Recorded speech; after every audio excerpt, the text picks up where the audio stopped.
In this next module, I'm going to talk about another pitfall of p-values, which is sometimes people like to compare the p-values between different groups rather than comparing the effect sizes. And it's a mistake to try to compare p-values. The heart of this idea is that you have to understand the difference between within group effects and between group effects. Sometimes we care about what are called within group effects. This would be something like whether or not group A improved compared with itself at baseline. Just within group A, was there a significant improvement, a significant change? A between group effect is slightly different. It's asking the question, did group A improve more than group B? When we do randomized controlled trials or placebo-controlled trials or something where the control group, we usually want to compare group A to group B. That's usually the main point. It's a lesser question as to whether or not A improved compared with itself. What ends up happening, though, is sometimes people will perform a within group test in group A and a within group test in group B, and then they will compare the two p-values from those results, and that's the wrong comparison. It goes something like this. You read something like, the effect was significant in group A, p is less than 0.05, but not significant in group B. And the authors try to imply, therefore, that group A differs from group B, but in fact that does not follow. Just because the effect was significant in group A and not significant in group B does not imply that the groups themselves differ significantly. That you have to do a between group test to answer the question of whether or not group A differed from group B. Let me give you an example. I referred to this example in the teaser for this week. In a placebo-controlled randomized trial of DHA oil, omega-3 fatty acids for eczema, researchers found a statistically significant improvement in the DHA group, but not the placebo group. Remember, I showed you that from the abstract of that study. So the improvement, the within-group improvement in the DHA group was statistically significant, but the within-group improvement in the placebo group was not. The implication is therefore that somehow the DHA group beat the placebo treatment. It says in the abstract, as I showed in the teaser, DHA, but not the control group treatment, resulted in a significant clinical improvement of eczema. And here are the headlines. This is what the authors implied, and this is what the media coverage was. DHA supplementation improves eczema. Omega-3 can help eczema. There was an implication there that this was a positive randomized controlled trial where what we care about in a controlled trial, in a placebo-controlled trial, of course, is that the DHA beats the placebo. Otherwise, what we might have found is a placebo effect. So that's what was implied here. However, if you keep reading in this paper, if you read the abstract, if you read the results section, if you look at the tables and figures, there's no mention of the between group comparison. That is, there's no mention of the comparison between the DHA group versus the placebo group. If you read way, way down, buried in the discussion section, though, you finally get to the following statement. The improvement in the treatment group was not significantly better than the improvement in the placebo group. In other words, when you compare DHA to placebo, there's no statistical difference. They're statistically indistinguishable. It's a null result.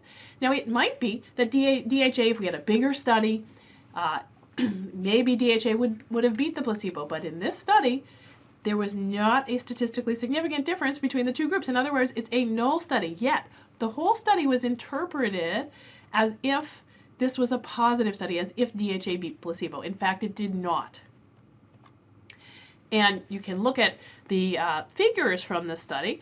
So here's one of the figures. Again, I mentioned that the between group comparison, which is the comparison that's most important here, was not presented in any of the tables, figures, or results section of this paper. Here's what was presented. Here's the outcome of this study was the SCORAD score. That tells you about the severity of eczema. So you want that to go down.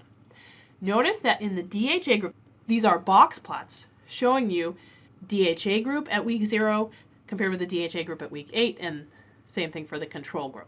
So you can see that in both the DHA group and the control group, the SCORAD, the severity of eczema went down.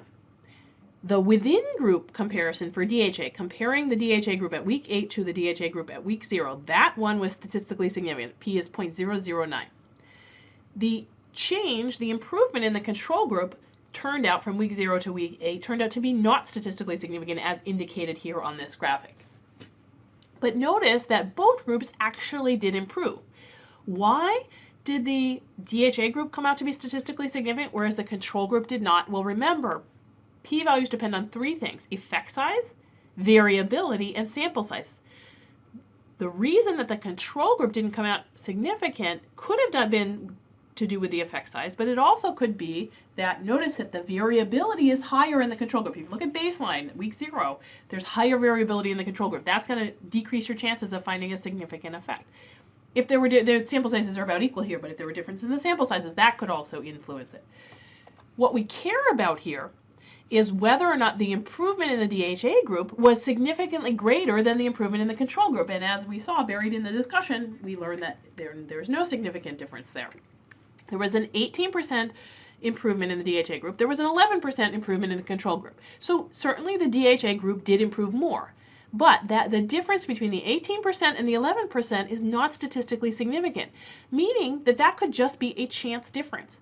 And it might be that the significant improvement that we're seeing in the DHA group mostly has to do with a placebo effect. Certainly with something like eczema, a placebo effect is a real possibility. The authors omitted the relevant p-value from the graphic. The p-value that we want to see is the following. We want to see whether or not the improvement in the DHA group was significantly greater than the improvement in the control group, that 18% versus 11% comparison. That p-value is not significant. Interestingly, there's other graphics in the tables and figures where the authors did present between group comparisons, so I don't think it was unintentional that they left it off here.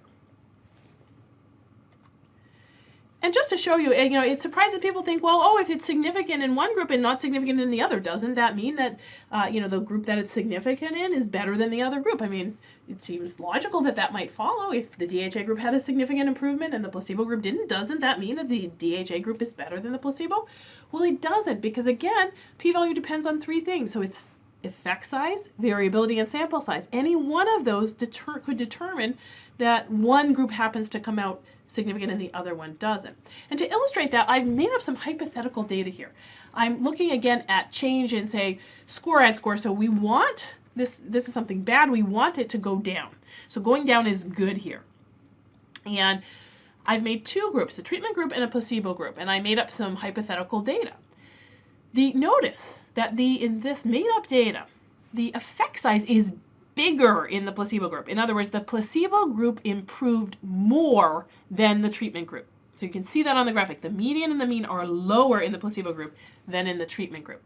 However, the within group improvement, the decrease in, say, eczema severity, in the treatment group was statistically significant, but the decrease, even though it's bigger in the placebo group, the decrease was not statistically significant. Well, why is that? Well, of course, since this is made up data, I made the variability higher in the placebo group and the sample size smaller in the placebo group. So you can see here that here we have a case where, in fact, the effect size is bigger in the placebo group.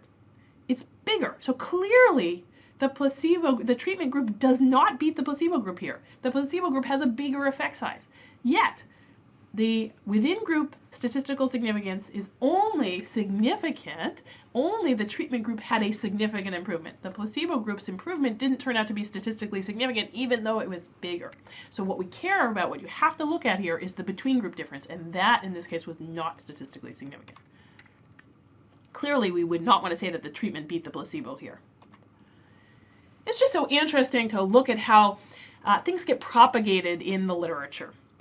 So this DHA study was a 2008 study, and I just out of curiosity, I Googled it, and it comes up in Google. It says it's been cited 33 times now.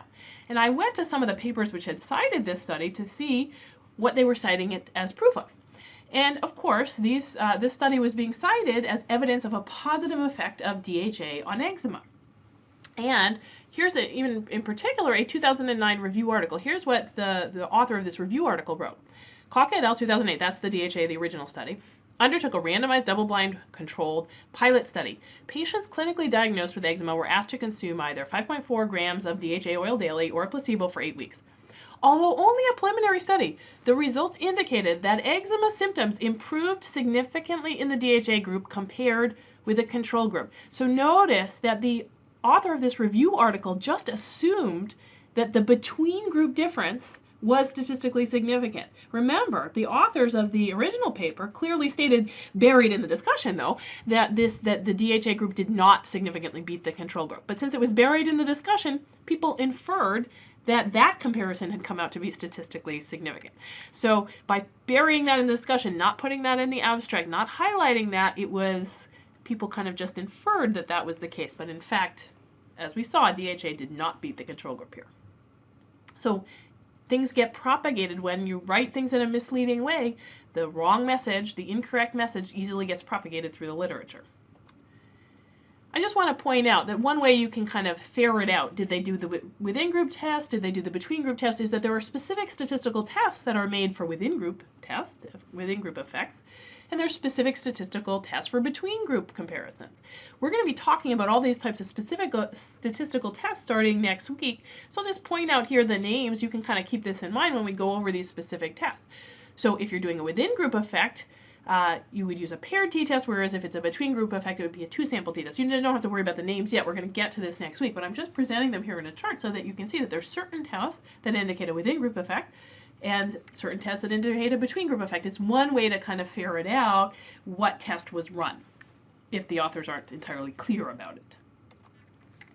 The take-home message here is that if you're doing a randomized, placebo-controlled trial, you've got to focus on the between-group comparisons.